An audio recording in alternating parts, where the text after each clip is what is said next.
എന്ത് രസമല്ലേ, നിങ്ങളെന്നെ കണ്ടു നോക്ക് കാഴ്ചകൾ കൊല്ലംകോടിലെ.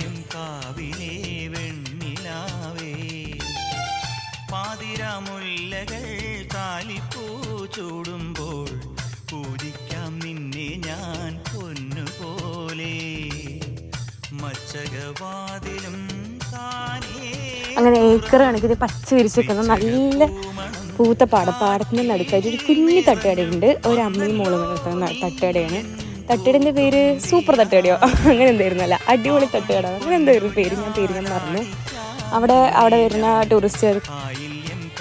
ടൂറിസ്റ്റുകൾക്ക് കുടിക്കാനുള്ള കുറച്ച് കൂൾ ഡ്രിങ്ക്സും നല്ല ചായയായിരുന്നു. ചായ അടിപൊളി ചായയായിരുന്നു അവിടെ. നല്ല ചായയും നല്ല സോഡ, നാരങ്ങ സോഡ, കുറച്ച് എണ്ണക്കടികളൊക്കെ ഉണ്ടായിരുന്നു അവിടുത്തെ. എനിക്ക് ഏറ്റവും ഇഷ്ടമായത് പരിപ്പടിയായിരുന്നു. പിന്നെ ഉപ്പിലിട്ട സാധനങ്ങളുണ്ട്. അങ്ങനെ ഇതാണ് അവിടുത്തെ അമ്മ, ഇതാണ് അവരുടെ മോള്. ഓക്കെ, അങ്ങനെ ഒരു കുഞ്ഞ് ചായക്കട, പക്ഷെ നല്ല